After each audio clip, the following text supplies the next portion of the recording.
എല്ലാവരും സുഖമായിട്ടിരിക്കുകയെന്ന് വിചാരിക്കുന്നു. ഞാനിവിടെ സുഖമായിട്ടിരിക്കുന്നു. അപ്പോൾ ഒരുപാട് കാലമായിട്ട് എൻ്റെ യൂട്യൂബിലാണെങ്കിലും ഇൻസ്റ്റഗ്രാമിലാണെങ്കിലും എന്നോട് ഒരുപാട് പേര് Q&A സ്റ്റാർട്ട് ചെയ്യാൻ വേണ്ടിയിട്ട് പറയുന്നുണ്ടായിരുന്നു. അപ്പോൾ ഇന്ന് നമ്മുടെ യൂട്യൂബിൻ്റെ ഹിസ്റ്ററിയിലാണെങ്കിലും ഇൻസ്റ്റഗ്രാമിൻ്റെ ഹിസ്റ്ററിയിലാണെങ്കിലും ആദ്യത്തെ Q&A ആണ്. എനിക്ക് ഒരുപാട് ക്വസ്റ്റ്യൻസ് വന്നിട്ടുണ്ടായിരുന്നു ഇൻസ്റ്റഗ്രാമിലാണെങ്കിലും യൂട്യൂബിലും. ലൈക്ക് ഞാനിങ്ങനെ Q&A ചെയ്യാൻ പോവാണ് എന്ന് പറഞ്ഞപ്പോൾ എനിക്ക് എല്ലാത്തിൻ്റെ ആൻസർ ഇതിലൂടെ പറയാൻ പറ്റുമോ എന്ന് എനിക്കറിയില്ല. ബട്ട് സ്റ്റിൽ ഒരുപാട് പേര് എന്നോട് കോമൺ ആയിട്ട് ചോദിച്ചിട്ടുള്ള ഒരുപാട് നല്ല നല്ല ക്വസ്റ്റ്യൻസ് ഉണ്ട്. അതായത് ആ ക്വസ്റ്റ്യൻസ് പറഞ്ഞ് നിങ്ങൾക്ക് അറിയുവാണെങ്കിൽ ഒരുപാട് പേർക്ക് അത് ഹെൽപ്പ് ആവും തന്നെയാണ് ഞാൻ പ്രതീക്ഷിക്കുന്നത്. ജപ്പാനിലോട്ട് വരാനാണെങ്കിലും അല്ലെങ്കിൽ ജപ്പാനെ പറ്റിയിട്ടാണെങ്കിലും അങ്ങനെ ഒരുപാട് കാര്യങ്ങളൊക്കെ ഉണ്ട്. അപ്പോൾ എന്തായാലും നമുക്ക് ഡയറക്റ്റ് Q&A വീഡിയോയിലോട്ട് പോവാം. അപ്പോൾ ആദ്യം തന്നെ ഒരുപാട് പേര് എൻ്റെ പേഴ്സണൽ ആയിട്ടുള്ള ഒരുപാട് കാര്യങ്ങൾ ചോദിച്ചിട്ടുണ്ടായിരുന്നു. ഞാൻ അതിനെപ്പറ്റി പറയാം. കുറേയൊന്നുമില്ല, കുറച്ച് തന്നെ പറയുന്നുള്ളൂ. ഓക്കെ, അപ്പോൾ ഞാൻ അസ്ന. ഞാനിപ്പോൾ ഇവിടെ ജപ്പാനിൽ 7 മാസമായി വർക്ക് ചെയ്യാൻ തുടങ്ങിയിട്ട്. സോഫ്റ്റ്വെയർ എഞ്ചിനീയർ ആയിട്ട് വർക്ക് ചെയ്യാണ്. പിന്നെ എൻ്റെ നാട് ചെർപ്പളശ്ശേരിയാണ്. പിന്നെ എൻ്റെ വീട്ടിൽ എനിക്ക് ഉമ്മ ഉണ്ട്, ഉപ്പ ഉണ്ട്, പിന്നെ ഒരു അനിയനുണ്ട്, ഒരു അനിയത്തിയുണ്ട്. ഞാനാണ് വീട്ടിലെ മൂത്ത കുട്ടി. എൻ്റെ താഴെയാണ് 2 പേരുള്ളത്. ഓക്കെ, അപ്പോൾ ഇവർ 2 പേരും പഠിക്കുകയാണ്. ഒരാൾ MBA എൻട്രൻസ് ഒക്കെ പ്രിപ്പയർ ചെയ്തുകൊണ്ടിരിക്കുകയാണ്. രണ്ടാമത്തെ ആൾ അനിയൻ, അവന് BTech ഫസ്റ്റ് ഇയർ പഠിക്കുകയാണ്. ഓക്കെ, അപ്പോൾ അവനും BTech കമ്പ്യൂട്ടർ സയൻസ് ആണ് പഠിക്കുന്നത്. പിന്നെ എൻ്റെ ഉപ്പ ഒരു എഡ്യൂക്കേഷൻ ഇൻസ്റ്റിറ്റ്യൂഷനിൽ, പ്രൈവറ്റ് ആയിട്ടുള്ള ഒരു എഡ്യൂക്കേഷൻ ഇൻസ്റ്റിറ്റ്യൂഷനിൽ ഓഫീസ് അഡ്മിനിസ്ട്രേഷനിൽ വർക്ക് ചെയ്യാണ്. അതുപോലെ തന്നെ ഉമ്മ ഒരു ബാങ്ക് എംപ്ലോയി ആണ്, കോപ്പറേറ്റീവ് ബാങ്ക് എംപ്ലോയി ആണ്. അപ്പോൾ ഇതാണ് എൻ്റെ വീടിനെ പറ്റിയിട്ട് പറയാനുള്ളത്. പിന്നെ ഞാൻ പഠിച്ചത് എവിടെയാണെന്നൊക്കെ ചോദിച്ചിട്ടുണ്ടായിരുന്നു. എൻ്റെ സ്കൂൾ ജേണി എന്ന് പറയുകയാണെങ്കിൽ 4th സ്റ്റാൻഡേർഡ് വരെ ഒരു സ്കൂളിലായിരുന്നു. അത് മോഡൽ ഇംഗ്ലീഷ് മീഡിയം സ്കൂൾ എന്ന് പറയും. അത് കോതകുറിശി എന്ന് പറഞ്ഞൊരു സ്ഥലത്താണ്. പിന്നെ അതിൻ്റെ ശേഷം ഞാൻ പഠിച്ചിട്ടുണ്ടായിരുന്നത് LSNGHS ഒരു കോൺവെൻറ്റ് സ്കൂളിലാണ്. അത് ഒറ്റപ്പാലത്താണുള്ളത്. അതിൻ്റെ ശേഷം പിന്നെ PTM ഹയർ സെക്കൻഡറി സ്കൂളാണ്, തൃക്കടിരി എന്ന് പറഞ്ഞ സ്ഥലത്ത് 11th 12th പഠിച്ചു. അതിൻ്റെ ശേഷം ഞാൻ പിന്നെ ക്യുസാറ്റിൽ പോയിട്ട് BTech കമ്പ്യൂട്ടർ സയൻസ് എടുത്തു. അങ്ങനെ ഫൈനലി ഇവിടെ എത്തി. അപ്പോൾ ഇതാണ് എൻ്റെ ഒരു എഡ്യൂക്കേഷണൽ ജേണി എന്ന് വെച്ച് കഴിഞ്ഞാൽ. അതിൻ്റെ ഇടയ്ക്ക് ഞാൻ 1 വർഷം റിപ്പീറ്റ് ചെയ്തായിരുന്നു. മെഡിസിന് വേണ്ടിയിട്ടാണ് ചെയ്തത്. പക്ഷേ അൺഫോർച്ചുനേറ്റ്ലി, അല്ലെങ്കിൽ ഇപ്പോൾ ഞാൻ പറയുന്നു ഫോർച്ചുനേറ്റ്ലി, ഞാനിപ്പോൾ എൻജിനീയർ ആയി. മെഡിസിനാണ് പോയതെങ്കിലും എന്തായാലും അൽഹംദുലില്ലാ സന്തോഷമേ ഉള്ളൂ. ഓക്കെ, പിന്നെ ആ സമയത്ത് ഒരുപാട് വിഷമിച്ചെങ്കിൽ കൂടെ ഇപ്പോൾ ഞാൻ അതിന് ഭയങ്കര ഗ്രേറ്റ്ഫുൾ ആണ്. ഇപ്പോൾ ഇങ്ങനൊരു ജോബ് ഇവിടെ കിട്ടിയതിനും ഇവിടെ ഇങ്ങനെ വർക്ക് ചെയ്യാൻ പറ്റുന്നതിനും പിന്നെ നിങ്ങളോടിപ്പോൾ സംസാരിക്കാൻ പറ്റുന്നതിനും എല്ലാം ഞാൻ ഗ്രേറ്റ്ഫുൾ ആണ്. ഓക്കെ, അപ്പോൾ നമുക്ക് അവിടെ എനിക്കൊരു കാര്യം പറയാനുണ്ട്. ഒരുപാട് പേര് എനിക്ക് മെസ്സേജ് അയക്കാറുണ്ട്, 12th ഒക്കെ കഴിഞ്ഞിട്ടുള്ള കുട്ടികളും അതുപോലെ തന്നെ എൻട്രൻസ് എക്സാമിൽ ക്രാക്ക് ചെയ്യാൻ പറ്റാത്ത ഒരുപാട് കുട്ടികളൊക്കെ. നിങ്ങളൊരു കാര്യം ആലോചിക്കുക, നമ്മൾ ഹാർഡ് വർക്ക് ചെയ്യാം, ഹാർഡ് വർക്കിൻ്റെ അങ്ങേയറ്റം ചെയ്യാം. ഓക്കെ, എന്നിട്ട് നമ്മൾ ഹാർഡ് വർക്ക് ചെയ്ത് കഴിഞ്ഞാൽ അതിൻ്റെ റിസൾട്ട് നമുക്ക് കിട്ടും. അപ്പോൾ നമ്മൾ വിചാരിച്ച രൂപത്തിലല്ലെങ്കിൽ കൂടെ അതിനേക്കാൾ മഹത്തായൊരു രീതിയിലായിരിക്കും നമുക്ക് അതിൻ്റെ റിസൾട്ട് കിട്ടുക. പക്ഷെ അധ്വാനിക്കാൻ വിട്ടുപോകരുത്. അപ്പോൾ പക്ഷെ നമ്മൾ വിചാരിച്ച പോലെ ലൈഫ് ആവുന്നില്ല എന്ന് വിചാരിച്ചിട്ട് സങ്കടപ്പെടാണ്ടിരിക്കുക. ഇന്നല്ലെങ്കിൽ നാളെ റിസൾട്ട് നമുക്ക് ഷുവറായിട്ടും കിട്ടിയിട്ടുണ്ടാവും. ഓക്കെ, അപ്പോൾ ഇതാണ് ഓവറോൾ ആയിട്ട് പറയാനുള്ളത്. പിന്നെ അടുത്തൊരു ക്വസ്റ്റ്യൻ ആണ്, ഞാൻ മാരീഡ് ആണോ എന്ന് ചോദിക്കുന്നുണ്ട്. ഞാൻ മാരീഡ് ഒന്നുമല്ല. ഞാൻ എൻ്റെ 2024 BTech പാസ് ഔട്ടാണ്. BTech പാസ്സായതിൻ്റെ ശേഷം ഡയറക്റ്റ് ഞാൻ ഇങ്ങോട്ട് വരികയാണ് ചെയ്തത്. ജൂലൈയിലായിരുന്നു എൻ്റെ ഗ്രാജുവേഷൻ. ഒക്ടോബർ ആയപ്പോഴത്തേക്ക് ഞാനിവിടെ ജപ്പാനിൽ എത്തിയിട്ടുണ്ടായിരുന്നു. അപ്പോൾ ഇതാണ് എന്നെ പറ്റി പറയാനുള്ളത്. അപ്പോൾ ഇനി നമുക്ക് ഡയറക്റ്റ് നമ്മുടെ Q&A ക്വസ്റ്റ്യൻസിലോട്ട് പോവാം. അതായത് ജോബ് റിലേറ്റഡ് ആയിട്ടുള്ള ക്വസ്റ്റ്യൻസിലോട്ട് പോവാം. ഓക്കെ, അപ്പോൾ ആദ്യമായിട്ട് എനിക്ക് പറയാനുള്ളത്, ഒരുപാട് പേര് ഇൻസ്റ്റയിലാണെങ്കിലും അതല്ലാണ്ടാണെങ്കിലും ഒരുപാട് പേര് എപ്പോഴും ചോദിക്കുന്ന ഒരു ക്വസ്റ്റ്യൻ ആണ്, എനിക്ക് 12th മാത്രമേ ഉള്ളൂ, അപ്പോൾ ഞാൻ എങ്ങനെ ജപ്പാനിൽ വരും, എനിക്ക് ജോലി കിട്ടുമോ എന്നുള്ള രീതിയിൽ ഒരുപാട് ക്വസ്റ്റ്യൻസ് വരാറുണ്ട്. അതായത് 12ാം ക്ലാസ് കഴിഞ്ഞ ഒരാൾക്ക് ജപ്പാനിൽ എങ്ങനെ വരാം, അല്ലെങ്കിൽ അതിനുള്ള നല്ലൊരു പോസിബിലിറ്റി എന്താണ്, കാരണം എനിക്ക് ഡിഗ്രി ഒന്നുമില്ല, അപ്പോൾ എങ്ങനെ വരാൻ പറ്റും എന്നുള്ളത് ചോദിക്കാറുണ്ട്. അപ്പോൾ അതിൻ്റെ ഏറ്റവും ഇമ്പോർട്ടൻ്റ് ആയിട്ട് അല്ലെങ്കിൽ ഏറ്റവും നല്ലൊരു വിസ ടൈപ്പ് എന്താണെന്ന് വെച്ച് കഴിഞ്ഞാൽ SSW വിസയാണ്. ഓക്കെ, അപ്പോൾ SSW വിസിനെ പറ്റി പറയാനാണെങ്കിൽ ഒരുപാട് കാര്യങ്ങളുണ്ട്. പക്ഷെ ഞാൻ ഈ വീഡിയോയിൽ വല്ലാണ്ട് കൂടുതലൊന്നും പറയുന്നില്ല. പക്ഷെ നിങ്ങൾ പറയുകയാണെങ്കിൽ അതിന് ബേസ് ചെയ്ത് നമുക്ക് സെപ്പറേറ്റ് ഒരു വീഡിയോ ഉണ്ടാക്കാം. എന്തായാലും ഞാൻ ഇവിടെ ഒരു ജസ്റ്റ് ഒരു ഐഡിയ പറയാം. അതായത് ജപ്പാനിൽ day by day population decrease ആവുന്നത് കാരണം ജപ്പാനിലെ construction, manufacturing, agriculture, food industry, packaging, അങ്ങനെയുള്ള ഒരുപാട് ഫീൽഡിലോട്ട് എംപ്ലോയീസിൻ്റെ കുറവ് നല്ലോണം ഉണ്ട്. ഓക്കെ, അപ്പോൾ ഫോറിനേഴ്സിനെ ഇവർ ഹയർ ചെയ്യും. SSW, അതായത് സ്പെസിഫൈഡ് സ്കിൽഡ് വർക്കർ വിസ, ഇതാണ് അതിൻ്റെ ഫുൾ ഫോം വരുന്നത്. ഓക്കെ, അപ്പോൾ ഈ വിസയിൽ നിന്ന് ഹയർ ചെയ്യും. അതെങ്ങനെയാണെന്ന് വെച്ച് കഴിഞ്ഞാൽ നാട്ടിൽ 12th കഴിഞ്ഞ ഒരാളായിരിക്കണം. അതുപോലെ തന്നെ ഈ ഒരു 12th കഴിയുന്നതോടുകൂടി 2 ടെസ്റ്റ് നമ്മൾ പാസ്സാവാനുണ്ട്. ഒന്നെന്ന് വെച്ച് കഴിഞ്ഞാൽ ലാംഗ്വേജ് ടെസ്റ്റാണ്. രണ്ടാമത്തേതെന്ന് വെച്ച് കഴിഞ്ഞാൽ നമ്മൾ ഏത് ഫീൽഡിലോട്ടുള്ള വർക്കിനാണോ വരുന്നത് ആ ഫീൽഡിലുള്ള ഒരു സ്കിൽ ടെസ്റ്റും കൂടെ ഉണ്ടാവും. അപ്പോൾ ഈ 2 എക്സാം പാസ്സായി കഴിഞ്ഞാൽ നമുക്ക് SSW വിസ വഴി ജപ്പാനിൽ വരാം, ജോലി എടുക്കാം. ഓക്കെ, അപ്പോൾ ഈ എക്സാം ടൈപ്പിൽ ലാംഗ്വേജ് ടെസ്റ്റ് എന്ന് പറയുന്നത് ഒന്നെങ്കിൽ നമ്മൾ ജാപ്പനീസ് ലാംഗ്വേജ് പ്രൊഫഷൻസി ടെസ്റ്റ്, അതായത് JLPT എന്ന് പറയുന്ന ഒരു ജാപ്പനീസ് ടെസ്റ്റ് എക്സാം ഉണ്ട്. അതിലെ N4 ലെവലോ അല്ലെങ്കിൽ രണ്ടാമത്തെ ഒരു ഓപ്ഷൻ എന്ന് വെച്ച് കഴിഞ്ഞാൽ ജാപ്പനീസ് ഫൗണ്ടേഷൻ ടെസ്റ്റ്, അതായത് JFTയിലെ A2 ലെവലോ പാസ്സായിട്ടുള്ളവരാണെന്നുണ്ടെങ്കിൽ നമുക്ക് SSW വിസക്ക് അപ്ലൈ ചെയ്യാം. അതുപോലെ തന്നെ നമ്മൾ സ്കിൽ ടെസ്റ്റും കൂടെ പാസ്സാവണം. അപ്പോൾ ഈ 2 എണ്ണം ഉണ്ടെങ്കിൽ നമുക്ക് SSW വിസ വഴി നമുക്ക് ജപ്പാനിൽ വന്ന് വർക്ക് ചെയ്യാം. ഓക്കെ, അപ്പോൾ ഇത് മെയിനായിട്ട് ആളുകൾ ചെയ്യാറെന്താന്ന് വെച്ച് കഴിഞ്ഞാൽ നമുക്കൊന്നെങ്കിൽ ജപ്പാനിൽ തന്നെ ഡയറക്റ്റ് ഇങ്ങനെ ഹയർ ചെയ്യുന്ന കമ്പനീസ് ഉണ്ട്, SSW വർക്ക് വിസ വഴി ഹയർ ചെയ്യുന്ന കമ്പനീസ് ഉണ്ട്. അതുവഴി നമുക്ക് അപ്ലൈ ചെയ്തിട്ട് അങ്ങനെ വരാം. അതല്ല എന്നുണ്ടെങ്കിൽ ഇപ്പോൾ നാട്ടിൽ ഞാൻ ഒരു ഏജൻസിയുടെയും പേര് പറയുന്നില്ല, എനിക്ക് ആരും അറിയില്ല. പക്ഷേ ഇപ്പോൾ എനിക്ക് ഒരുപാട് പേര് മെസ്സേജ് അയക്കുന്നുണ്ട് SSW വർക്ക് വിസ വഴിയാണ് അവർ വരുന്നതെന്നൊക്കെ പറഞ്ഞിട്ട്. അപ്പം അവർ പറയുന്നത് എങ്ങനെയാണെന്ന് വെച്ച് കഴിഞ്ഞാൽ അവർ ആ ഓരോ ഏജൻസിനെ ബന്ധപ്പെട്ടിട്ട് ആ ഏജൻസി തന്നെ അവർക്ക് ഈ എക്സാംസ് ഒക്കെ പാസ്സാവാനുള്ളത്, അതായത് 12th സർട്ടിഫിക്കറ്റ് ഓൾറെഡി അവരുടെ കയ്യിലുണ്ടാവും. പക്ഷേ JFT അല്ലെങ്കിൽ JLPTയുടെ ലാംഗ്വേജ് ടെസ്റ്റ് അല്ലെങ്കിൽ സ്കിൽ ടെസ്റ്റ് ഇത് 2 പാസ്സാവാനുള്ള ട്രെയിനിങ്ങും കൊടുത്ത് അവർ മുഖേന തന്നെ നമുക്ക് പ്ലേസ്മെൻറ്റും കിട്ടുന്ന രീതിയിലുള്ള ഏജൻസീസ് ഏതൊക്കെയോ ഉണ്ട്, എനിക്കറിയില്ല. പക്ഷേ നിങ്ങൾ നിങ്ങളുടെ സ്വന്തം റിസ്കിൽ അന്വേഷിച്ച് വിശ്വസനീയമാണ് എന്ന് തോന്നുകയാണെങ്കിൽ മാത്രം ആ വഴി വരാൻ നോക്കാം. ഓക്കെ, അപ്പോൾ ഇതാണ് SSW വിസയെ പറ്റി പറയാനുള്ളത്. 12th കഴിഞ്ഞവർക്കും സുഖമായിട്ട് ജപ്പാനിൽ വരാം. പിന്നെ വേറൊരു കാര്യം, ഒരുപാട് പേര് ജപ്പാനിൽ വന്ന് ജോബ് സെർച്ച് ചെയ്ത് വരാമെന്നുള്ള രീതിയിൽ വിസിറ്റിംഗ് വിസയ്ക്കൊക്കെ വരാറുണ്ട്. അതൊക്കെ അതിനേക്കാളെല്ലാം സേഫ് എന്ന് വെച്ച് കഴിഞ്ഞാൽ ജോബ് കിട്ടിയിട്ട് ഇവിടെ വന്നിട്ട് പണിയെടുക്കുന്നതാണ്. അപ്പോൾ ഇതാണ് ആദ്യത്തെ ക്വസ്റ്റ്യൻ ചോദിക്കാറുള്ളത്. ഇനി രണ്ടാമത്തെ ചോദ്യം എല്ലാവരും ചോദിക്കാറുള്ളത് IT ഫീൽഡിലുള്ള ആളുകൾക്ക് ഇന്ത്യയിൽ ഇരുന്നു കൊണ്ട് ജോബ് കിട്ടുമോ എന്നുള്ളതാണ്. ഓക്കെ, അപ്പോൾ ഷുവറായിട്ടും കിട്ടും. ഏറ്റവും സേഫസ്റ്റ് ആയിട്ടുള്ള വഴിയും ഇന്ത്യയിൽ നിന്ന് നമ്മൾ അപ്ലൈ ചെയ്തിട്ട് ജോബ് കിട്ടിയിട്ട് ഇങ്ങോട്ട് വരുന്നത് തന്നെയാണ്. ഓക്കെ, അപ്പോൾ ഇപ്പോൾ ജസ്റ്റ് ഗ്രാജുവേറ്റഡ് ആയിട്ടുള്ള ആളുകളാണെങ്കിൽ കൂടെ, അതല്ലെങ്കിൽ ഒരുപാട് വർക്ക് എക്സ്പീരിയൻസ് ഉള്ളവരാണെന്നുണ്ടെങ്കിലും ഒരുപാട് ജോബ് സൈറ്റ്സ് ഉണ്ട്.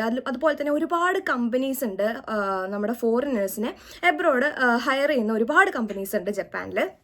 അപ്പോൾ അങ്ങനെയുള്ള കമ്പനീസിൽ ഡയറക്റ്റ് അപ്ലൈ ചെയ്യാം, അതല്ല എന്നുണ്ടെങ്കിൽ വെബ്സൈറ്റ്സ് വഴി അപ്ലൈ ചെയ്യാം. ഓക്കെ, അപ്പോൾ ഓൾറെഡി ഇതിനെപ്പറ്റി ഞാനൊരു ഡീറ്റെയിൽഡ് വീഡിയോ മുന്നേ ചെയ്തിട്ടുണ്ട്. ബട്ട് സ്റ്റിൽ ഞാൻ ജസ്റ്റ് ഒന്ന് പറയാം.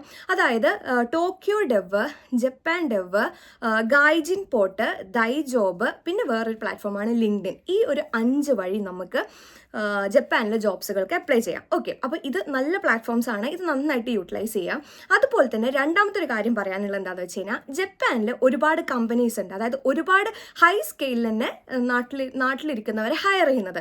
ഫോർ എക്സാമ്പിൾ രാക്കുത്തൻ, മെർക്കാരി, അതുപോലെ തന്നെ ഫുജിത്സു, സോഫ്റ്റ് ബാങ്ക്, ലൈൻ കോർപ്പറേഷൻ, ഇതൊക്കെ നാട്ടിൽ നിന്ന് വളരെ നല്ല തോതിൽ ഇന്ത്യൻസിനെ ഹയർ ചെയ്യുന്ന കമ്പനീസാണ് ജപ്പാനിലെ. അപ്പം നിങ്ങൾക്കിപ്പോൾ ഒരു ബേസ് കിട്ടാൻ വേണ്ടിയിട്ട്, അതായത് ജപ്പാനിൽ വന്നു കഴിഞ്ഞാൽ ഒരു ബേസ് നമുക്ക് ആദ്യം സ്ഥാപിക്കണം. ശേഷം നമുക്ക് ഇഷ്ടമുള്ള ടൈപ്പ് ജോബ് അല്ലെങ്കിൽ ഇഷ്ടമുള്ള സാലറി റേഞ്ചിലുള്ള ജോബിലോട്ട് നമ്മുടെ സ്കിൽ അനുസരിച്ചും അതുപോലെ തന്നെ വർക്ക് എക്സ്പീരിയൻസ് ഒക്കെ വെച്ച് അങ്ങോട്ടും ഇങ്ങോട്ടൊക്കെ മാറാം. പക്ഷേ ഒരു ബേസ് കിട്ടാൻ വേണ്ടിയിട്ടും അതല്ലാന്നുണ്ടെങ്കിൽ നമുക്ക് ജപ്പാനിലൊന്ന് പെട്ടെന്ന് എത്താനുള്ള രീതിയിലൊക്കെ ആണെന്നുണ്ടെങ്കിൽ നമുക്ക് ഇത്തരത്തിലുള്ള കമ്പനീസിലോട്ടാണെങ്കിലും, അതല്ല എന്നുണ്ടെങ്കിൽ ഇങ്ങനെ ജോബ് സൈറ്റ്സിൽ വഴി അപ്ലൈ ചെയ്തിട്ട് ഇങ്ങോട്ട് വരാം. ഓക്കെ, അപ്പോൾ ഇതാണ് IT ജോബ്സ്. പിന്നെ IT ജോബ്സിന് ചാൻസ് ഉണ്ടോ അല്ലെങ്കിൽ ഇതിൻ്റെ സ്കോപ്പ് കുറയുന്നുണ്ടോ എന്നുള്ള രീതിയിലൊക്കെ ഒരുപാട് പേര് ചോദിക്കുന്നുണ്ട്. സ്കോപ്പ് ഒട്ടും കുറയുന്നില്ല. ജപ്പാനിൽ ഏറ്റവും കൂടുതൽ ഫോറിനേഴ്സിന് വരാൻ പറ്റുന്ന ഒരു വഴി എന്ന് വെച്ച് കഴിഞ്ഞാൽ IT ജോബ്സ് വഴിയാണ്. നല്ല രീതിയിൽ ഇവിടെ ഡിമാൻഡിങ് ആണ്, അതുപോലെ തന്നെ നല്ല രീതിയിൽ കോമ്പറ്റേറ്റീവും ആണ്. പക്ഷേ നമുക്ക് ഫോറിനേഴ്സിന് ഏറ്റവും എളുപ്പത്തിൽ ഇവിടെ വരാൻ പറ്റുന്ന ഒരു മേഖല എന്ന് വെച്ച് കഴിഞ്ഞാൽ IT ജോബ്സ് തന്നെയാണ്, ഈവൻ ദോ നമുക്ക് ലാംഗ്വേജ് അറിയില്ലെങ്കിൽ കൂടെ. ഓക്കെ, അപ്പോൾ അത് ഒരു കാര്യമായിട്ട് ആലോചിക്കുക. പിന്നെ മൂന്നാമത്തെ ഒരു വഴി എന്ന് വെച്ച് കഴിഞ്ഞാൽ, മൂന്നാമത്തെ ഒരു ക്വസ്റ്റ്യൻ ചോദിക്കുന്നത് എന്താ വെച്ച് കഴിഞ്ഞാൽ വേറെ പഠിക്കാൻ വന്നിട്ട് ജോബ് കിട്ടുമോ എന്നുള്ളതാണ്. നിങ്ങളൊരു കാര്യം ആലോചിക്കുക. അതായത് ഇപ്പം നിങ്ങൾ നാട്ടിൽ നിന്ന് ഗ്രാജുവേറ്റഡ് ആയിട്ടുള്ള സ്റ്റുഡൻസ് ആണ് എന്നുണ്ടെങ്കിൽ, അതായത് ഇപ്പോൾ BTech അങ്ങനെ എന്തെങ്കിലുമൊക്കെ കഴിഞ്ഞിട്ടുള്ള സ്റ്റുഡൻസ് ആണെന്നുണ്ടെങ്കിൽ നിങ്ങൾക്ക് മാസ്റ്റേഴ്സ് ഇവിടെ വന്നിട്ട് എടുക്കാം. എന്നിട്ട് ഈ ജാപ്പനീസ് കമ്പനീസിൽ ജാപ്പനീസ് യൂണിവേഴ്സിറ്റീസിൽ നിന്ന് മാസ്റ്റേഴ്സ് കംപ്ലീറ്റ് ആയിട്ടുള്ള സ്റ്റുഡൻസിനെ അവരെ മാത്രം ഹയർ ചെയ്യുന്ന ചില കമ്പനീസ് ജപ്പാനിലുണ്ട്. അപ്പോൾ അതും നിങ്ങൾക്ക് യൂട്ടിലൈസ് ചെയ്യാവുന്നതാണ്. ഇപ്പോൾ ജാപ്പനീസ് ഒരുപാട് സ്കോളർഷിപ്പ് മാസ്റ്റേഴ്സിന് വേണ്ടി പ്രൊവൈഡ് ചെയ്യുന്നുണ്ട്. അതല്ല നിങ്ങൾ നിങ്ങളുടെ പൈസ കൊടുത്ത് നിങ്ങൾ ഇവിടെ വന്ന് നാട്ടിലൊക്കെ അഡ്മിഷൻ എടുക്കുന്ന പോലെ പഠിക്കുന്ന രീതിയിലാണെങ്കിൽ അങ്ങനെയുണ്ട്. അതല്ല ഒരുപാട് സ്കോളർഷിപ്പുകളുണ്ട്. ഫോർ എക്സാമ്പിൾ ഇപ്പോൾ മാസ്റ്റേഴ്സിന് ഇപ്പോൾ ഓൾറെഡി അപ്ലൈ ചെയ്യാനുള്ള ടൈമായിട്ടുണ്ട്. ഞാൻ കഴിഞ്ഞ ആഴ്ച ഒരു വീഡിയോ ഇട്ടിട്ടുണ്ടായിരുന്നു. മെക്സ്റ്റ് സ്കോളർഷിപ്പാണ്. ഈ മെക്സ്റ്റ് സ്കോളർഷിപ്പിൻ്റെ സമയമായിട്ടുണ്ട്, അതായത് മാസ്റ്റേഴ്സിന് അപ്ലൈ ചെയ്യാനുള്ളത്. അത് ഭയങ്കര നല്ലൊരു ഞാൻ പേഴ്സണലി എല്ലാവരോടും പ്രിഫർ ചെയ്യുന്ന ഒരു കാര്യമാണ് മെക്സ്റ്റ് സ്കോളർഷിപ്പ് മാക്സിമം നല്ല രീതിയിൽ അപ്ലൈ ചെയ്തിട്ട് അതിലൊരു പാർട്ടാവാൻ നോക്കുക എന്നുള്ളത്. കാരണം അത് നല്ല രീതിയിൽ നമ്മളെ ഹെൽപ്പ് ചെയ്യും. അതായത് ഫുള്ളി ഫണ്ടഡ് ആണ് ജപ്പാൻ ഗവൺമെൻറ്. പിന്നെ അതുപോലെ തന്നെ മാസ്റ്റേഴ്സ് നല്ല നല്ല കോളേജിൽ ഇവിടെ പഠിക്കാം. എന്നിട്ട് അതുവഴി നിങ്ങൾക്ക് ഇവിടുത്തെ ജോബിന് കയറാൻ പറ്റും. അപ്പം അങ്ങനെയുള്ള ഒരുപാട് സ്കോളർഷിപ്പുകളും ഉണ്ട്. അപ്പോൾ ഇതൊക്കെ ഇവിടെ IT ഫീൽഡിലോട്ട് വരാനുള്ള വഴികളും അതുപോലെ തന്നെ ഓരോ പോസിബിലിറ്റീസൊക്കെയാണ്. ഓക്കെ, അപ്പോൾ ഇനി 4ാമത്തെ ക്വസ്റ്റ്യൻ എന്ന് വെച്ച് കഴിഞ്ഞാൽ ജാപ്പനീസ് ലാംഗ്വേജ് നിർബന്ധമാണോ എന്നുള്ളതാണ്. ഓക്കെ, അപ്പോൾ ജാപ്പനീസ് ലാംഗ്വേജ് നിർബന്ധമാണോ ഒരു ജോബ് കിട്ടാൻ എന്ന് വെച്ച് കഴിഞ്ഞാൽ അതൊരു കമ്പനി ഡിപ്പെൻഡൻ്റ് ആണ്. ഓക്കെ, ഇപ്പോൾ ജാപ്പനീസ് ലാംഗ്വേജ് അറിയും എന്നുള്ളൊരു കേസ് ആണെന്നുണ്ടെങ്കിൽ ഏറ്റവും നല്ലൊരു കാര്യമാണ്. അതായത് ജാപ്പനീസ് ലാംഗ്വേജിന് അത്രയേറെ ഇമ്പോർട്ടൻസ് ഇവിടെ ഉണ്ട്. പക്ഷേ ഇനിയിപ്പോൾ അറിയില്ല എന്നിരിക്കട്ടെ, ഇപ്പോൾ മിക്കവരും ഇപ്പം നമ്മുടെ വീഡിയോ കാണുന്നവർക്കൊന്നും ജാപ്പനീസ് ലാംഗ്വേജ് അങ്ങനെ അറിയണമെന്നില്ല. ഓക്കെ, നമ്മൾ നാട്ടിലിരുന്നുകൊണ്ട് നമുക്കിപ്പോൾ അത് പഠിക്കേണ്ട യാതൊരു ആവശ്യം ഇതുവരെ ഉണ്ടായിട്ടില്ല, അതുകൊണ്ട് നമ്മൾ പഠിച്ചിട്ടുണ്ടായിരിക്കില്ല. അങ്ങനെയുള്ളവരാണെന്ന് വിചാരിച്ച് അല്ലെങ്കിൽ ഒരുപാട് പേര് പറയാറുണ്ട് ജാപ്പനീസ് അറിഞ്ഞാൽ മാത്രമാണ് നമുക്കിവിടെ ജോബ് കിട്ടുക. അങ്ങനെ അതൊരു എന്താ പറയുക, ചെറിയ ഒരു പരിധി വരെ ഓക്കെ ശരിയാണ്, ബട്ട് സ്റ്റിൽ ഫുള്ളി അത് ശരിയല്ല. ഓക്കെ, അതായത് ഇവിടെ ജപ്പാനിൽ മെയിൻ ആയിട്ടുള്ള സിറ്റീസ്, ഇപ്പോൾ ടോക്കിയോ, ഒസാക്ക, അങ്ങനെയുള്ള ഒരുപാട് സിറ്റീസിൽ എന്താ പറയുക, നമുക്ക് ജാപ്പനീസ് ലാംഗ്വേജ് ആവശ്യമില്ലാത്ത ഒരുപാട് കമ്പനീസ് ഉണ്ട്. അതായത് ഇംഗ്ലീഷ് സപ്പോർട്ടിംഗ് ആയിട്ടുള്ള ഒരുപാട് കമ്പനീസ് ഉണ്ട്. സെർച്ച് ചെയ്യുക, അപ്ലൈ ചെയ്യുക, ഷുവറായിട്ടും കിട്ടും. ഇപ്പം നാട്ടിൽ നിന്ന് ഒരുപാട് പേര് ഇവിടെ ഹയർ ആയിട്ട് എനിക്ക് മെസ്സേജ് അയക്കാറുണ്ട്, വരികയാണ്. അപ്പോൾ എന്തൊക്കെ ശ്രദ്ധിക്കണം, എന്തൊക്കെ സാധനങ്ങൾ എടുക്കണം എന്നൊക്കെ ചോദിച്ചിട്ട് അവർക്കൊന്നും ജാപ്പനീസ് അറിയില്ല, പക്ഷെ അവരൊക്കെ ഹയർഡ് ആവുന്നുണ്ട്. ഡിഫറെൻറ്റ് സെക്ടേഴ്സിൽ അവർ ഹയർ ആവുന്നുണ്ട്.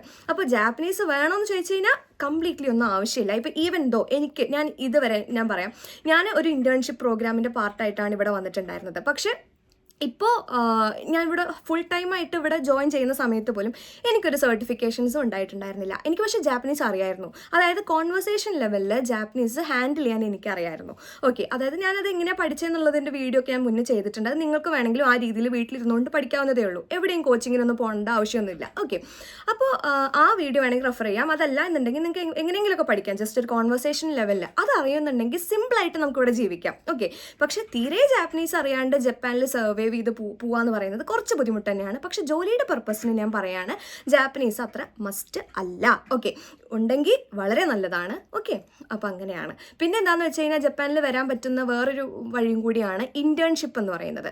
അപ്പോൾ ഇന്റേൺഷിപ്സ് എങ്ങനെയാണെന്ന് വെച്ച് കഴിഞ്ഞാൽ ഇപ്പോൾ BTech അല്ലെങ്കിൽ ഇപ്പോൾ ഏതെങ്കിലും BTech എന്നല്ല BCA ഏതെങ്കിലും ഒരു കോഴ്സ് പഠിക്കുന്ന സമയത്ത് ബാച്ചിലേഴ്സ് ചെയ്യുന്ന സമയത്ത് തന്നെ ഒരുപാട് ഇന്റേൺഷിപ്പ് ഓപ്പർച്യൂണിറ്റീസ്, അതായത് ഇപ്പോൾ ജപ്പാൻ ഗവൺമെൻറ് നമ്മുടെ നാട്ടിലെ കുട്ടികൾക്ക് അല്ലെങ്കിൽ ബാക്കിയുള്ള കൺട്രീസിലെ കുട്ടികൾക്ക് ഇന്റേൺഷിപ്പ് മുഖേന ജപ്പാൻ വന്ന് എക്സ്പീരിയൻസ് ചെയ്യാനുള്ള ഒരുപാട് പോസിബിലിറ്റീസ് പ്രൊവൈഡ് ചെയ്യുന്നുണ്ട്. അപ്പോൾ അതിരുന്ന് സെർച്ച് ചെയ്ത് ഇപ്പോൾ അതല്ല സെർച്ച് ചെയ്യാൻ പറ്റുന്നില്ല എന്നുണ്ടെങ്കിൽ ഞാൻ അറിയുന്നതൊക്കെ ഞാൻ എൻ്റെ യൂട്യൂബ് കമ്മ്യൂണിറ്റി പോസ്റ്റിലും ഇൻസ്റ്റാഗ്രാം സ്റ്റോറീസിലൊക്കെ ആയിട്ട് പോസ്റ്റ് ചെയ്യാറുണ്ട്. എല്ലാ വീക്കും ഞാനൊരു 1-2 എങ്കിലും പോസ്റ്റ് ചെയ്യാറുണ്ട്. അപ്പോൾ അതുവഴി അങ്ങനെ വന്നിട്ട് ഇന്റേൺഷിപ്പ് വഴി ഇവിടെ നിങ്ങൾ നല്ല രീതിയിൽ പെർഫോമൻസ് കാഴ്ചവെച്ചിട്ട് ഫുൾ ടൈം എംപ്ലോയി ആയിട്ട് നിങ്ങൾക്ക് ഇവിടെ ജോയിൻ ചെയ്യാം. ഞാൻ അങ്ങനെയാണ് ഇവിടെ വന്നിട്ടുണ്ടായിരുന്നത്. അപ്പം അങ്ങനെ നിങ്ങൾക്ക് അങ്ങനെ ഫുൾ ടൈം ആയിട്ട് ജോയിൻ ചെയ്യാൻ പറ്റുന്ന അവസ്ഥകളും അല്ലെങ്കിൽ പോസിബിലിറ്റീസും ഒക്കെ ഉണ്ട്. അപ്പോൾ അതും ഒരു വഴിയാണ്.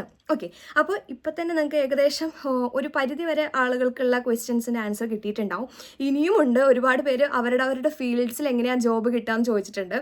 അതിലൊന്നായിരുന്നു പിന്നെ മെഡിക്കൽ ഫീൽഡിൽ എങ്ങനെയാണ് ജപ്പാനിൽ ജോബ് കിട്ടുക ഇതെന്ന് വെച്ച് കഴിഞ്ഞാൽ, മെഡിക്കൽ ഫീൽഡ് പറയുകയാണെങ്കിൽ ഏറ്റവും നല്ല രീതിയിൽ സാലറി കിട്ടുന്ന ഒരു ഏരിയ ആണ് മെഡിക്കൽ ഫീൽഡ്. ഓക്കെ, പക്ഷേ മെഡിക്കൽ ഫീൽഡിൽ ഫോർ എക്സാമ്പിൾ ഡോക്ടേഴ്സ് ആണെങ്കിൽ, ഇപ്പോൾ ഡെൻറ്റിസ്റ്റ് ആണെങ്കിൽ, അല്ലെങ്കിൽ എന്തെങ്കിലും ക്ലിനിക്കൽ എഞ്ചിനീയേഴ്സ് ആണെങ്കിൽ, അല്ലെങ്കിൽ ഫാർമസിസ്റ്റ് എന്നുള്ള രീതിയിലുള്ള അങ്ങനത്തെ ആണെങ്കിൽ, നഴ്സിംഗ് ആണെങ്കിൽ, ഇതിനൊക്കെ ജാപ്പനീസ്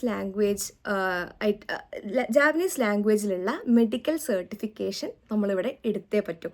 ജപ്പാൻ്റെ മെഡിക്കൽ ലൈസൻസിങ് ഉണ്ടെങ്കിൽ മാത്രമാണ് നമുക്ക് ഈ ഫീൽഡിലൊക്കെ ജോബ് എടുക്കാൻ പറ്റുള്ളൂ. ഓക്കെ, ഇപ്പം എന്താ പറയുക, നമുക്ക് ഈ ഒരു ടെസ്റ്റ് ലൈസൻസിങ്ങിന് വേണ്ടിയിട്ടുള്ള ടെസ്റ്റ് പാസ്സാവണമെന്നുണ്ടെങ്കിൽ നേറ്റീവ് ലെവൽ ജാപ്പനീസ്, അതായത് N1 Japanese language proficiency test JLPTയിലെ N1 ലെവലിൽ നമുക്ക് ജാപ്പനീസ് അറിഞ്ഞേ പറ്റൂ. എങ്കിൽ മാത്രമാണ് നമുക്ക് ആ ലൈസൻസിങ് എടുക്കാൻ പറ്റുള്ളൂ.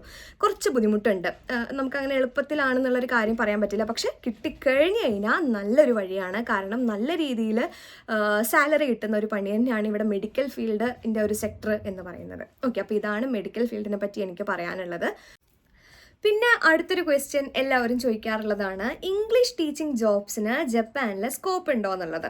ഓഫ് കോഴ്സ് നല്ല സ്കോപ്പ് ഉണ്ട്. ഒരുപാട് പേര് ഇപ്പോൾ എൻ്റെ ഞാനിപ്പോൾ ജോലി എടുക്കുന്നതിൻ്റെ സൈഡിലൊക്കെ ആണെങ്കിലും ഒരുപാട് പേര് ഇവിടെ ഇംഗ്ലീഷ് ടീച്ചിങ് ജോബ്സിന് വേണ്ടി പല കൺട്രീസിൽ നിന്ന് വന്നവരുണ്ട്.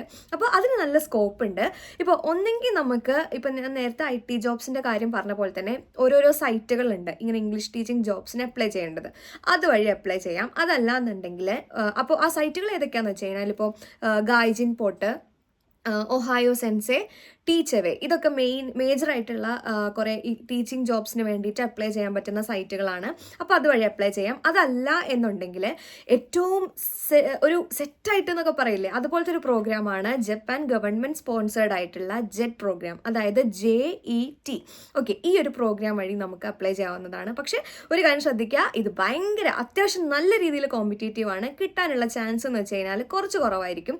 ബട്ട് സ്റ്റിൽ നല്ല ഒരു പോർട്ട്ഫോളിയോ നമുക്കുണ്ട് എന്നുണ്ടെന്നുണ്ടെങ്കിൽ, അതിന് റിക്വയർഡ് ആയിട്ടുള്ള കാര്യങ്ങളൊക്കെ ഉള്ള നല്ലൊരു പോർട്ട്ഫോളിയോ നമുക്കുണ്ട് എന്നുണ്ടെന്നുണ്ടെങ്കിൽ ഷുവറായിട്ട് നമുക്ക് കിട്ടും. ഇവിടെ വരാനും പറ്റും. നല്ല ഹൈലി കോമ്പറ്റേറ്റീവ് ആയിട്ടുള്ള സാലറി ഉണ്ട്. ഓക്കെ, നല്ല സാലറി കിട്ടുന്ന ഒരു പരിപാടിയാണ് JET പ്രോഗ്രാം എന്ന് വെച്ച് കഴിഞ്ഞാൽ. നിങ്ങൾ പറയുകയാണെങ്കിൽ നമുക്ക് അതിനെ ബേസ് ചെയ്ത് വേറൊരു സെപ്പറേറ്റ് വീഡിയോ ചെയ്യാം. പക്ഷേ ഞാനിപ്പോൾ ഈ ഒരു വീഡിയോയിൽ ഇതിൻ്റെ ഒരു ഐഡിയ മാത്രം പറയുകയാണ്. ഓക്കെ, അപ്പോൾ ഇതാണ് അടുത്തൊരു ക്വസ്റ്റ്യൻ എല്ലാവരും ചോദിക്കാറുണ്ടായിരുന്നത്, ഇംഗ്ലീഷ് ടീച്ചിങ് ജോബ്സ്. പിന്നെ ഇനി അടുത്തതെന്ന് വെച്ച് കഴിഞ്ഞാൽ ഫിനാൻസ് സെക്ടറിലുള്ള ജോബ്സിൻ്റെ പറ്റിയിട്ടാണ് ചോദിച്ചിട്ടുള്ളത്. അതായത് ഫിനാൻസ് സെക്ടർ എന്ന് പറയുമ്പോഴത്തേക്ക് ജപ്പാനിൽ ഇപ്പോൾ ഫിനാൻസ് സെക്ടർ ജോബ്സ് നമ്മൾ സാധാ IT ജോബ്സിൻ്റെ കാര്യം പറഞ്ഞ പോലെ തന്നെയാണ്. അതായത് ഒരുപാട് കമ്പനീസിൽ ഇംഗ്ലീഷ് സ്പീക്കിംഗ് അലോ ചെയ്യുന്ന അല്ലെങ്കിൽ ഇംഗ്ലീഷ് ആയിട്ടുള്ള കമ്പനീസ് ഉണ്ട്, സപ്പോർട്ടിങ് കമ്പനീസ് ഉണ്ട്. അതുപോലെ തന്നെ കംപ്ലീറ്റ്ലി ജാപ്പനീസ് ആയിട്ടുള്ള കമ്പനീസും ഉണ്ട്. ഇപ്പോൾ ഫോർ എക്സാമ്പിൾ പറയുകയാണെങ്കിൽ വലിയ ജാപ്പനീസ് മെഗാ ബാങ്ക്സ് ആണ് MUFG, അതുപോലെ തന്നെ SMBC എന്നൊക്കെ പറയുന്ന വലിയ വലിയ ബാങ്ക്സ്. ഇവിടെ കംപ്ലീറ്റ്ലി ജാപ്പനീസ് വളരെ നല്ല രീതിയിൽ അത്യാവശ്യമാണ്. നമുക്ക് ഒരു N2 ലെവൽ അല്ലെങ്കിൽ ഒരു N1 ലെവൽ ഓഫ് JLPT ആവശ്യമാണ്. ഓക്കെ, പക്ഷേ നമുക്ക് എന്താ പറയുക, ഇത് ആവശ്യമില്ലാത്ത കമ്പനീസും ജപ്പാനിലുണ്ട്. ഫോർ എക്സാമ്പിൾ നമ്മളുടെ ഡെലോയിറ്റ്, PwC, അതുപോലെ തന്നെ JP Morgan, ഇങ്ങനെയുള്ള ഫിനാൻസ് ഇൻസ്റ്റിറ്റ്യൂഷനിലൊന്നും നമുക്ക് ജാപ്പനീസ് ആവശ്യമില്ല. നമുക്ക് നമ്മളുടെ സ്കില്ല് വെച്ചിട്ട് അല്ലെങ്കിൽ നമ്മളുടെ സ്കിൽ പോർട്ട്ഫോളിയോ ഒക്കെ വെച്ചിട്ട് നമുക്ക് അപ്ലൈ ചെയ്യാവുന്നതാണ്. English supporting കമ്പനീസാണ്. ഓക്കെ, പിന്നെ അതുപോലെ തന്നെ നിങ്ങൾക്ക് ഫിനാൻസ് സെക്ടറിലുള്ള ജോബ്സ് സെർച്ച് ചെയ്യേണ്ട സൈറ്റ്സുകൾ ഏതൊക്കെയാണെന്ന് വെച്ച് കഴിഞ്ഞാൽ നമുക്ക് ഇപ്പം ഗായ്ജിൻ പോർട്ട് യൂസ് ചെയ്യാം, അതുപോലെ തന്നെ റോബർട്ട് വോൾട്ടർ യൂസ് ചെയ്യാം, അതുപോലെ തന്നെ മോർഗൻ മെക്കൻലി യൂസ് ചെയ്യാം. ഇതൊക്കെ ഓരോ റിക്രൂട്ടിംഗ് ഏജൻസീസും കൂടിയാണ്. അപ്പം ഈ ഏജൻസീസ് വഴി നിങ്ങൾക്ക് അപ്ലൈ ചെയ്യാവുന്നതാണ്. അതുപോലെ തന്നെ മൈക്കിൾ പേജ്, ഇതുവഴിയൊക്കെ നിങ്ങൾക്ക് ഫിനാൻസ് സെക്ടറിലുള്ള ജോബ്സിലോട്ട് അപ്ലൈ ചെയ്യാവുന്നതാണ്. ഓക്കെ, അപ്പോൾ ഇതൊക്കെയാണ് മെയിനായിട്ട് ജോബ്സിൻ്റെ റിലേറ്റഡ് ആയിട്ടുള്ള ക്വസ്റ്റ്യൻസ് എന്നോട് ചോദിച്ചിട്ടുണ്ടായിരുന്നത്. ഞാൻ ഓൾറെഡി എല്ലാം ആൻസർ ചെയ്തു എന്നുള്ളതാണ്. കാരണം ഒരുപാട് ക്വസ്റ്റ്യൻസ് റിപ്പീറ്റഡ് ആണ്. അപ്പം ആൻസർ ചെയ്തു എന്നുള്ളതാണ് എൻ്റെ ഒരു വിശ്വാസം. ഇനി ഇതിൻ്റെ പുറമെ എന്തെങ്കിലും ഒരു ജോബ് റിലേറ്റഡ് ആയിട്ടുള്ള ഡൗട്ട് നിങ്ങൾക്ക് ആർക്കെങ്കിലും ഉണ്ടെന്നുണ്ടെങ്കിൽ കമൻറ്റ് സെക്ഷനിൽ കമൻറ്റ് ചെയ്യുക. ഞാൻ ഷുവറായിട്ടും ഡീറ്റെയിൽഡ് ആയിട്ട് തന്നെ എക്സ്പ്ലെയിൻ ചെയ്തിട്ട് അതിൻ്റെ ആൻസർ പറയുന്നതാണ്. ഷുവറായിട്ടും പറയും. ഓക്കെ, അടുത്തതെന്ന് വെച്ച് കഴിഞ്ഞാൽ ജപ്പാനിൽ വരുന്ന ആളുകൾ ചോദിക്കുന്ന ക്വസ്റ്റ്യൻ ആണ്, എന്തൊക്കെയാണ് ശ്രദ്ധിക്കേണ്ടത്, എന്തൊക്കെയാണ് ജപ്പാനിൽ വരുമ്പോൾ പ്രിപ്പയർ ചെയ്യേണ്ടത് എന്നുള്ള രീതിയിൽ ഒരുപാട് ചോദ്യങ്ങൾ ചോദിക്കാറുണ്ട്. അപ്പോൾ അതെനിക്ക് പറയാനുള്ള എന്താണെന്ന് വെച്ച് കഴിഞ്ഞാൽ, നമ്മൾ വരുന്ന സ്ഥലം പോലെയാണ് നമ്മൾ പ്രിപ്പയർ ചെയ്യേണ്ടത്. ഇപ്പോൾ ഞാൻ നിൽക്കുന്ന സ്ഥലത്തെന്ന് വെച്ച് കഴിഞ്ഞാൽ ഇന്ത്യൻ പ്രൊഡക്ട്സ് കിട്ടാനൊക്കെ അത്യാവശ്യം നല്ല ബുദ്ധിമുട്ടാണ്. ഞാൻ ടോക്കിയോയിൽ നിന്നാണ് അത്യാവശ്യം വേണ്ട സാധനങ്ങളൊക്കെ ഓർഡർ ചെയ്യാറുള്ളത്. നല്ല രീതിയിൽ എക്സ്പെൻസീവാണ് ഓർഡർ ചെയ്യുമ്പം. അപ്പോൾ അങ്ങനെയുള്ള സ്ഥലങ്ങളിലുള്ള ആളുകളാണ് ഇപ്പോൾ ടോക്കിയോ, അവിടെയൊക്കെ ആണെങ്കിൽ നമ്മുടെ ഇന്ത്യൻ പ്രോഡക്ട്സ് ഒരുപാട് കിട്ടും. അപ്പോൾ ഓരോ സ്ഥലത്തിനെ ബേസ് ചെയ്തിട്ടാണ്. ഇപ്പം ഞാൻ വന്ന സമയത്ത് ഞാൻ എന്തൊക്കെയാണ് കരുതിയിട്ടുണ്ടായിരുന്നത് എന്നുള്ളതാണ് ഞാനിപ്പോൾ പറയാൻ പോകുന്നത്. ഓക്കെ, അപ്പോൾ എന്താണെങ്കിലും വരുന്ന സമയത്ത് കുറച്ചൊരു കറൻസി നമ്മുടെ കയ്യിൽ ഉണ്ടായിരിക്കുന്നത് നല്ലതാണ്. കാർഡ് യൂസ് ചെയ്യുന്നത് നല്ലതാണ്. ഈവൻ ദോ നമുക്ക് കാർഡ് യൂസ് ചെയ്യാൻ പറ്റാത്ത സിറ്റുവേഷൻ എപ്പോഴെങ്കിലും വരുവാണെന്നുണ്ടെങ്കിൽ കുറച്ച് കറൻസി ആയിട്ട് തന്നെ, ജാപ്പനീസ് യെൻ ആയിട്ട് തന്നെ നമ്മുടെ കയ്യിൽ ഉണ്ടായിരിക്കുന്നത് അത്യാവശ്യം കുറച്ച് ഉണ്ടായിരിക്കുന്നത് നല്ലതാണ്. ഓക്കെ, അപ്പോൾ അത് ഒരു കാര്യമാണ്. പിന്നെ അതുപോലെ തന്നെ ഞാൻ ഇവിടെ വരുന്ന സമയത്ത് നമ്മുടെ നാട്ടിൽ കുറേ സ്പൈസസ് ഒക്കെ കൊണ്ടുവന്നിട്ടുണ്ടായിരുന്നു. പിന്നെ പിന്നെ അതുപോലെ തന്നെ കുറേ പൗഡേഴ്സൊക്കെ കൊണ്ടുവന്നിട്ടുണ്ട്. ഇപ്പോൾ ഫോർ എക്സാമ്പിൾ അരിപ്പൊടി അങ്ങനെയുള്ള കുറേ പൊടികളൊക്കെ ഉണ്ടാവില്ലേ, മുളക് പൊടി, മല്ലിപ്പൊടി, മഞ്ഞൾപ്പൊടി, അങ്ങനത്തെ സാധനങ്ങളൊക്കെ ഞാൻ നാട്ടിൽ നിന്ന് കൊണ്ടുവന്നിട്ടുണ്ടായിരുന്നു. ഇതൊക്കെയാണ്. പിന്നെ ബാക്കിയുള്ള വെജിറ്റബിൾസും കാര്യങ്ങളൊക്കെ നമുക്ക് ഓൾമോസ്റ്റ് എല്ലാ സ്ഥലത്തുനിന്നും കിട്ടുന്നതാണ്. അപ്പോൾ ഇതൊക്കെയാണ്. പിന്നെ കുറച്ച് നമ്മളുടേതായിട്ടുള്ള പാത്രങ്ങളും ഞാൻ കൊണ്ടുവന്നിട്ടുണ്ടായിരുന്നു. ഫോർ എക്സാമ്പിൾ പ്രഷർ കുക്കറൊക്കെ വളരെ രീതിയിൽ നമുക്കിവിടെ ആവശ്യമായിരിക്കും, നമ്മളുടെ നാട്ടിലെ പ്രഷർ കുക്കർ. അപ്പോൾ അതൊക്കെ കൊണ്ടുവരാൻ വേണ്ടിയിട്ട് ട്രൈ ചെയ്യുക. ഇതൊക്കെയാണ്. പിന്നെ നമ്മൾ വരുന്ന സമയത്ത് നമുക്ക് പിക്കിൾസ് അങ്ങനെയുള്ള കാര്യങ്ങളൊക്കെ കൊണ്ടുവരാൻ പറ്റാവുന്നതാണ്. അതുപോലെ തന്നെ നാട്ടിൽ നിന്ന് പാഴ്സൽ അയക്കാനും നമുക്ക് പറ്റും ജപ്പാനിലോട്ട്. ഫോർ എക്സാമ്പിൾ ഇപ്പോൾ ഞാൻ ഇന്ത്യൻ പോസ്റ്റ് വഴിയാണ് ഞാൻ കുറേയൊക്കെ പാഴ്സൽ അയച്ചിട്ടുണ്ടായിരുന്നത്. അത് നമ്മളുടെ വെയിറ്റിനനുസരിച്ചിട്ട് പാഴ്സൽ അയക്കുന്നതിൻ്റെ റേറ്റ് കൂടും കുറേയൊക്കെ ചെയ്യും. അപ്പോൾ അതങ്ങനെയാണ്. അപ്പോൾ ഇന്ത്യൻ പോസ്റ്റ് വഴി നമ്മൾ ഏതെങ്കിലും അടുത്തുള്ള പോസ്റ്റ് ഓഫീസിൽ പോയിട്ട് നമുക്ക് പാഴ്സൽ അയക്കാവുന്നതാണ്. ഞാൻ അങ്ങനെ പാഴ്സൽ അയച്ചിട്ടുണ്ടായിരുന്നു. നമുക്ക് ലിക്വിഡ് അല്ലാത്ത എല്ലാ സാധനങ്ങളും പാഴ്സൽ അയക്കാവുന്നതാണ്. പിന്നെ വൈറ്റ് കളേർഡ് ആയിട്ടുള്ള പൗഡേഴ്സും അവർ അലോ ചെയ്യാറില്ല. ഫോർ എക്സാമ്പിൾ ഇപ്പം നമ്മൾ ഈ കോക്കനട്ട് പൗഡർ അങ്ങനെയുള്ള സാധനങ്ങളൊന്നും പാഴ്സൽ അയക്കുന്ന സമയത്ത് അവർ അലോ ചെയ്യാറില്ല. അതല്ലാണ്ട് എല്ലാം ഇപ്പോൾ ഫോർ എക്സാമ്പിൾ മുളക് പൊടി, മല്ലിപ്പൊടി, മഞ്ഞൾപ്പൊടി ഇതൊക്കെ നമുക്ക് ഇന്ത്യൻ പോസ്റ്റ് വഴി പാഴ്സൽ ചെയ്യാം ജപ്പാനിലോട്ട്. അരി പാഴ്സൽ ചെയ്യാം. പിന്നെ അതുപോലെ തന്നെ നമ്മുടെ ബ്രാൻഡിൻ്റെ നെയിം ഉണ്ടെങ്കിൽ നല്ലതാണ് കവറിൽ. ഓക്കെ, അപ്പോൾ അതൊക്കെ നമുക്ക് ഇന്ത്യൻ പോസ്റ്റ് വഴി പാഴ്സൽ ചെയ്യാവുന്നതാണ് ജപ്പാനിലോട്ട്. ഞാൻ ഇങ്ങോട്ട് വരുന്ന സമയത്ത് പാഴ്സൽ ചെയ്തിട്ടുണ്ടായിരുന്നു. പിന്നെ അതുപോലെ തന്നെ നമ്മൾ വരുന്ന സമയത്ത് നമുക്ക് ലിക്വിഡ് ആയിട്ടുള്ള ഐറ്റംസ് ഒക്കെ കൊണ്ടുവരാൻ പറ്റും. ഫോർ എക്സാമ്പിൾ ഓയിൽ, പിക്കിൾ അതൊക്കെ കൊണ്ടുവരാൻ പറ്റാവുന്നതാണ്. അപ്പോൾ ഇതൊക്കെ അലോഡാണ്. അപ്പോൾ ഇതൊക്കെ നമുക്ക് കൊണ്ടുവരാൻ പറ്റും. ഇതൊക്കെയാണ് മെയിനായിട്ട് ജപ്പാനിലോട്ട് വരുമ്പോൾ പ്രിപ്പറേഷൻ. ബാക്കിയെല്ലാം നമുക്ക് സാധനങ്ങളൊക്കെ ഇവിടെ കിട്ടും. അതുകൊണ്ട് നമ്മൾ അതിനൊന്നും കഷ്ടപ്പെടേണ്ടി വരില്ല. അപ്പോൾ ഇതൊക്കെയാണ് ഇന്നത്തെ വീഡിയോയിൽ എനിക്ക് ജനറലായിട്ട് പറയാനുള്ളത്. ഇനിയും എന്തെങ്കിലും ഡൗട്ട് ഏതെങ്കിലും ഒരു പോയിന്റിൽ നിങ്ങൾക്ക് ഉണ്ട് എന്നുണ്ടെന്നുണ്ടെങ്കിൽ നിങ്ങൾക്ക് കമൻറ്റ് സെക്ഷനിൽ ചോദിക്കാം. ഞാൻ എന്തായാലും റിപ്ലൈ തന്നിരിക്കും. അപ്പോൾ ഇത്രയും ഞാൻ പറഞ്ഞിട്ടുള്ള കാര്യങ്ങൾ നിങ്ങൾക്ക് ഹെൽപ്ഫുൾ ആയി എന്ന് വിചാരിക്കണു. എന്താണെങ്കിലും അടുത്തൊരു വീഡിയോയിൽ വീണ്ടും കാണാം. ബൈ.